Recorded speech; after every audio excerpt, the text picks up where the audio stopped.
La Russie leur avait promis des formations payées.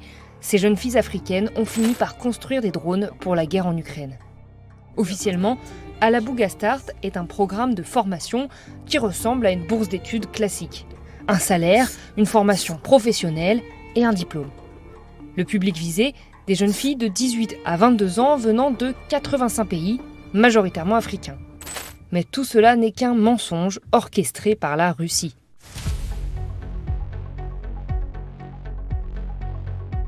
Depuis le début de la guerre menée en Ukraine, les Russes ont besoin de beaucoup de main-d'œuvre.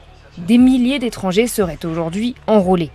Thierry Vircoulon et Horacio Givone, deux chercheurs à l'IFRI, ont étudié deux filières de recrutement très particulières. D'un côté, une filière secrète de recrutement de combattants. Des hommes venus du Botswana, de Côte d'Ivoire, du Ghana, du Kenya ou du Cameroun, comme sur ces photos, sont envoyés au front pour les missions les plus dangereuses. Le premier mort africain de cette guerre était un étudiant zambien. Le but également pour les autorités russes, c'est d'avoir cette main-d'œuvre à un coût inférieur à celui qu'elle a en Russie, où les militaires sont relativement bien payés. Les combattants dits amateurs africains ne sont parfois même pas payés. Ce qu'on sait moins, c'est que la Russie ne recrute pas que des combattants. Depuis 2022, des jeunes femmes en recherche d'un avenir meilleur sont recrutées pour construire des drones. Le canal de recrutement est très différent. La Façade, c'est une entreprise de formation professionnelle totalement officielle, implantée dans cette zone économique spéciale au Tatarstan. L'offre est particulièrement alléchante. Les jeunes femmes seront nourries, logées sur place, auront même accès à des voyages et des activités. Le site internet fait même miroiter un mariage heureux avec un homme russe.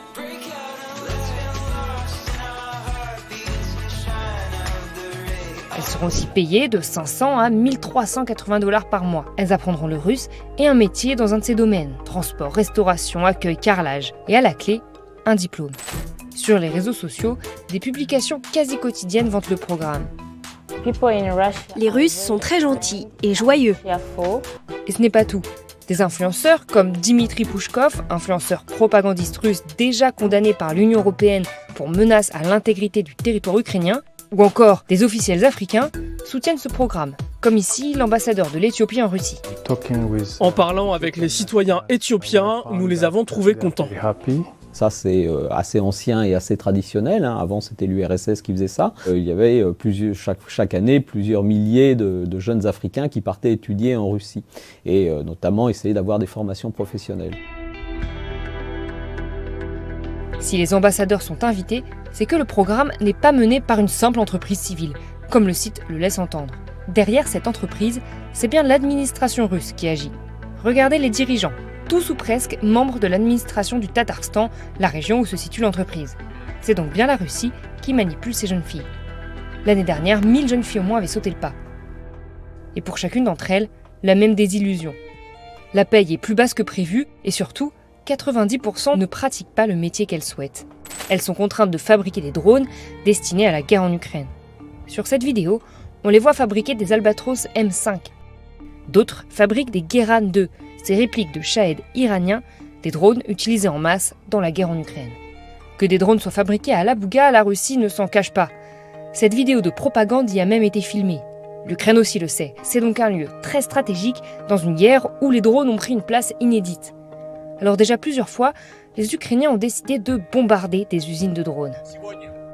On ne sait pas s'il y a eu des victimes parmi les ouvrières, mais en tout cas, on sait qu'il y a eu au moins 3 frappes. Ces jeunes femmes, venues se former, travaillent à la chaîne en risquant leur vie. Sans compter les conditions de travail, loin de celles promises. Une participante a décrit les effets de l'exposition à des produits chimiques sur l'une des chaînes de production, affirmant qu'ils causaient des saignements de nez persistants et des irritations cutanées. Ces jeunes femmes peuvent-elles quitter Alabuga? En théorie, oui. Mais en pratique, c'est plus compliqué. S'ils partent, ils doivent rembourser l'investissement que l'université a fait à leur égard. Si nos étudiants russes peuvent encore d'une certaine façon refuser ou choisir une alternative, les étudiantes étrangères ont peur d'être expulsées, a indiqué un étudiant russe. Elles acceptent tout. Pour l'instant, certains États ont demandé le rapatriement de leurs citoyens combattant pour la Russie face au danger direct que leur enrôlement implique. Mais aucun État n'a fait de même pour les travailleuses, malgré une prise de conscience montante des médias locaux et des institutions internationales. Voici notamment ce que la porte-parole du Haut Commissariat des Nations Unies aux droits de l'homme a déclaré.